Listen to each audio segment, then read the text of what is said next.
1991, एक ऐसा साल जब दुनिया आगे बढ़ रही थी, लेकिन कुछ डरें समय के साथ और गहरे और स्याह होते जा रहे थे।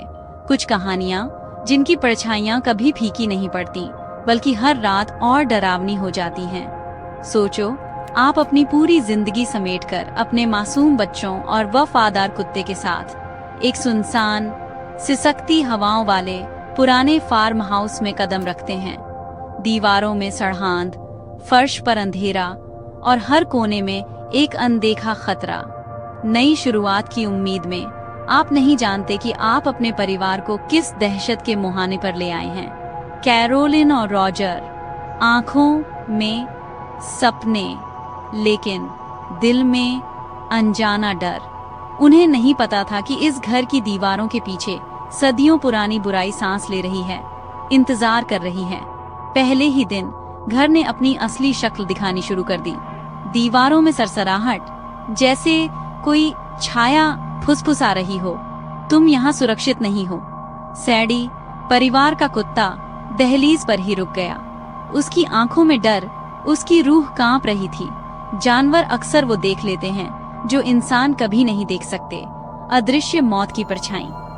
दरवाजे खुद ब खुद चरमराते हुए खुलने लगे। हर रात घर के कोनों से आती वे आवाजें, जैसे कोई आपको घूर रहा हो, सांस ले रहा हो, आपके डर को महसूस कर रहा हो। आधी रात को बर्फीली हवाएं गलियारों में घूमती, परछाइयां दीवारों पर रेंगती। हर कदम पर लगता जैसे कोई आपके पीछे चल रहा है, लेकिन मुड़ो तो सिर्फ सन्नाटा। और फिर सेडी, मरी हुई, ठंडी, आंखें खुली हुई, जैसे उसने कुछ ऐसा देखा हो जिसे बयान नहीं किया जा सकता।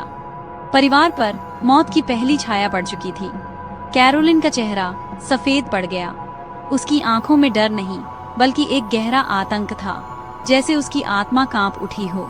उसे महसूस हुआ, यह घर जिंदा है। हवा में एक सड़ी हुई, घुटन भरी बेचैनी थी। हर सांस के साथ डर और गहरा होता गया।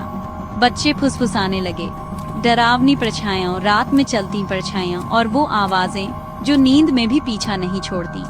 दीवारों से आती तालियों की गूंज, जैसे कोई अदृश्य मेहमान खेल नहीं, शिकार कर रहा हो। एक औरत, साया, अलमारी में खड़ी, उसकी आंखें बच्चों की आत्मा में उतरती। उस रात के बाद बच्चों की नींद हमेशा के लिए छिन गई। कैरोलिन की नींद टूटी तो उसके शरीर पर नीले काले निशान, जैसे किसी अदृश्य हाथ ने उसे जकड़ लिया हो।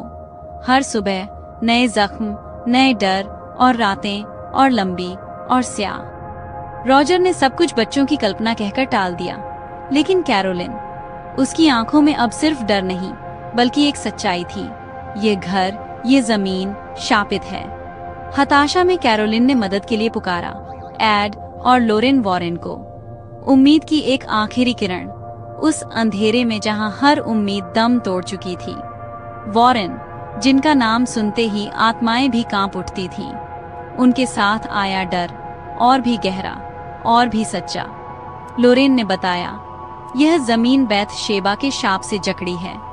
एक चुड़ैल जिसने अपने ही बच्चे की बलि दी और खुद को फांसी लगा ली। उसकी आत्मा अब भी यहाँ भटकती है, हर नए आने वाले को शाप देती है। उसकी नफरत दीवारों में गूंजती है।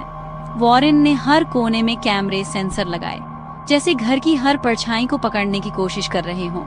लेकिन बुराई हमेशा एक कदम आगे थी।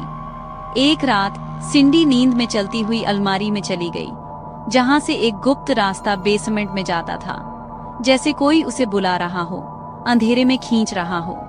बेसमेंट में लोरेन ने देखा, माएं, आत्माएं बैथशेबा के शाप में फंसी, अपने ही बच्चों को नुकसान पहुंचाने के लिए मजबूर। एक माँ के लिए सबसे भयानक सपना अब हकीकत बन चुका था।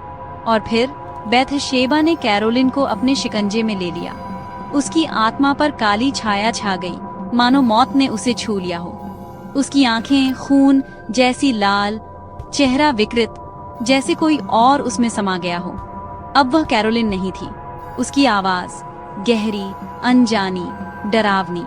हर शब्द, हर चीख घर की दीवारों में गूंजती रही। उसने अपनी ही बेटी को मारने की कोशिश की, घर में चीखें, खून जमा देने वाली दहशत और हर कोना मौत की गवाही देता। एड ने बेसमेंट में एग्जॉर्सिज्म शुरू किया।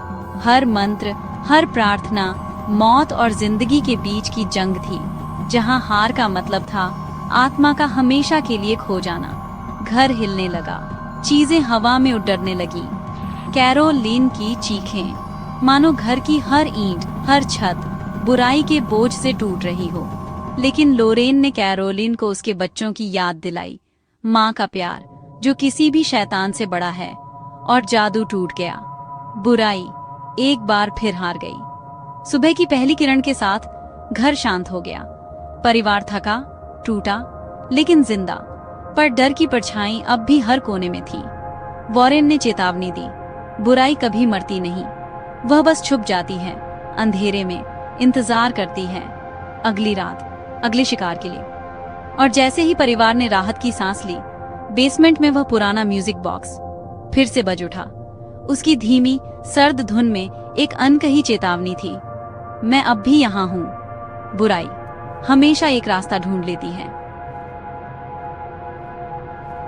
और कभी कभी वह हमारे सबसे सुरक्षित समझे जाने वाले घर में ही छुपी होती है, इंतजार करती है अगली चीख, अगली आत्मा के लिए।